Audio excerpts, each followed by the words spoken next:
ഒരു സെക്കൻഡ് കഴിഞ്ഞപ്പോൾ ഒരു പൊട്ട്, ആ പൊട്ടിലാണ് ആ ഭാഗം നന്നായിട്ട് കീഞ്ഞിറങ്ങി അങ്ങോട്ട് വന്നു, മറ്റുള്ളത് അതിൽ പെട്ടുപോയി. അതാണ് ആദ്യത്തെ ബോഡി കിട്ടിയത്. കള്ളാടി ദുരന്തം നേരിട്ട് കണ്ട ഹംസയാണ് എന്നോടൊപ്പം ഉള്ളത്. അദ്ദേഹം നോക്കി നിൽക്കുന്ന നമുക്ക് CCTV ദൃശ്യങ്ങളിലും കാണാം.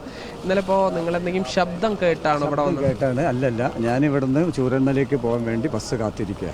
ബസ്സിന് വേണ്ടിയിട്ട് ഞാൻ സ്റ്റാൻഡിലേക്ക് പോകേണ്ട ആൾ തിരിച്ച് ഇവിടെ വന്ന് ഹോട്ടലിൻ്റെ മുമ്പിൽ നിന്നു. ആദ്യം നിന്നൊരു 2 മിനിറ്റ് കഴിഞ്ഞപ്പോഴാണ് ആദ്യത്തെ വെള്ളം കക്കുന്നത്. മലയിൽ നിന്ന് വെള്ളം കക്കി ഈ പതിച്ചു വെച്ച സ്ഥലത്ത്. പിന്നെ രണ്ടാമത് ഒരു സെക്കൻഡ് കഴിഞ്ഞപ്പോൾ ഒരു പൊട്ട്, ആ പൊട്ടിലാണ് ആ ഭാഗം നന്നായിട്ട് കീഞ്ഞിറങ്ങി അങ്ങോട്ട് വന്നത്. നല്ല ശബ്ദമായിരുന്നു. അതിൽ പിന്നെ ഞങ്ങൾ ഓടി, ഹോട്ടലിലെ ആളുകളും ഇറങ്ങി ഓടി. അതിൻ്റെ കൂടെയുള്ള ഒരുത്തം വീണ് പല കാലൊക്കെ പൊട്ടി ഞങ്ങളെ കൊണ്ട് ഓടിയത്. അങ്ങനെയാണ് ഞങ്ങൾ രക്ഷപ്പെട്ടത്. ഞങ്ങളുടെ ബാക്കിൽ പിന്നെ ഒരു സ്കൂട്ടി വന്നിരുന്നു, അവരും രക്ഷപ്പെട്ടു. അതേപോലെ ടാങ്കർ ലോറി അവിടെ നിന്നും കൊണ്ട് മണ്ണ് തിക്കി ഈ ഹോട്ടലിൻ്റെ അവിടെ കൊടുന്ന്, അതുകൊണ്ട് ഹോട്ടലിലേക്ക് മണ്ണ് കയറിയില്ല. ബാക്കിയുള്ളത് പിന്നെ അതിൻ്റെ ഡ്രൈവർ അടക്കം ഓനും രക്ഷപ്പെട്ടു. പിന്നെ ഞാൻ നോക്കുമ്പോൾ ഒരു 5-6 ബംഗാളികൾ ആ സമയത്ത് റോട്ടിലുണ്ടായിരുന്നു, ബസ് സ്റ്റോപ്പിലൊക്കെ ആയിട്ട്. അതിൽ പിന്നെ 2 ആളേറ്റ് ഓടി ഇങ്ങോട്ട് കയറി, മറ്റുള്ളത് അതിൽ പെട്ടുപോയി. അതാണ് ആദ്യത്തെ ബോഡി കിട്ടിയത്. 4 ബോഡിയായിട്ട് കിട്ടിയല്ലോ, അതിൽ പെട്ടത്. അങ്ങനെയാണ് ഈ സംഭവം ഉണ്ടായത്. ഇപ്പോൾ ഈ മണ്ണിടിച്ചിലാണെന്ന് മനസ്സിലാക്കാൻ കഴിഞ്ഞതുകൊണ്ട് നിങ്ങൾ രക്ഷപ്പെട്ടു. കാരണം അത് മണ്ണാണല്ലോ, കാരണം അത് മലയിൽ നിന്ന് വന്നതല്ലല്ലോ, മണ്ണിങ്ങനെ ഒതുക്കി വെച്ചതല്ലേ. ആ മണ്ണിൽ ശരിക്കും ഭൂമിയിലേക്ക് വെള്ളം ഇറങ്ങിയപ്പോൾ അതിൽ നിന്ന് വെള്ളം കക്കിയതാണ് ഈ മണ്ണ്. അങ്ങനെയാണ് ഇത് ഒലിച്ചു വന്നത്. അത് ഭയപ്പെട്ടു. ഞങ്ങൾ ഭയപ്പെട്ടു.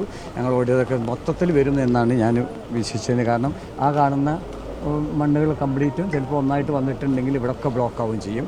പുഴ ബ്ലോക്കായി ഇത് ഈ പ്രദേശത്തൊക്കെ അത് കയറുകയും ചെയ്യും.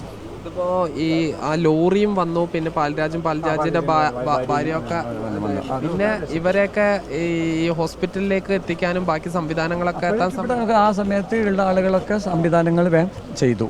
ഞാൻ പെട്ടെന്ന് എല്ലാവർക്കും വിളിച്ചു, അതിൽ എല്ലാവരും എത്തി. അങ്ങനെയാണ് പെട്ടെന്ന് ചെയ്യുന്നത്. ഈ കമ്പനിയുടെ ഈ കൂട്ടിയിട്ട സാധനം തന്നെയാണോ, മണ്ണ് തന്നെയാണോ? അത് കമ്പനിയുടെ, അതും ആ മണ്ണ് തന്നെ വന്നിട്ടുള്ളൂ. അതിൻ്റെ ശേഷമുള്ളതാണ് പിന്നെ അതിൻ്റെ മുകളിൽ നിന്ന് പിന്നെ മലയോട് അനുബന്ധിച്ചിട്ടുള്ള മരങ്ങളും അതിനോടുകൂടെ വന്നത്. ആ മണ്ണാണ് ഈ ദുരന്തത്തിൻ്റെ വ്യാപ്തി ഉണ്ടാക്കിയത്. മെയിൻ മണ്ണാണ്. ആ മണ്ണ് ഇവിടെ ഇല്ലെങ്കിൽ ഇങ്ങനത്തെ ഒരു വിഷയം ഇവിടെ വരില്ല. ഈ സാധാരണഗതിയിൽ ഇതിനേക്കാൾ കൂടുതൽ ആളുകൾ ഉണ്ടാവാറുണ്ട്. ഉണ്ട്. സാധാരണ എന്നാൽ ശനി ഞായറൊക്കെ ഇവിടെ ടൂറിസ്റ്റ് മേഖലയാണ്. ഇവിടെ ആളുകളുണ്ടായിട്ട് അവിടെ വാഹനങ്ങൾ പാർക്ക് ചെയ്യുന്ന സ്ഥലമാണ്. പക്ഷെ ഇന്നലെ അങ്ങനെ ഒന്നും ആളുകൾ ഉണ്ടായിട്ടില്ല.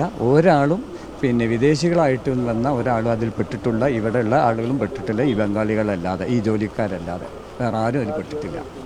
എന്തായാലും ഈ അപകടം നേരിൽ കാണുകയും അവിടെ നിന്ന് ഓടി രക്ഷപ്പെടുകയും ചെയ്ത ഹംസയാണ് നമ്മോടൊപ്പം ചേർന്നത്. ജയ്സൽ ബാബു പിലാശ്ശേരിക്കൊപ്പം സാജിദ് ഇജ്മൽ, മീഡിയ.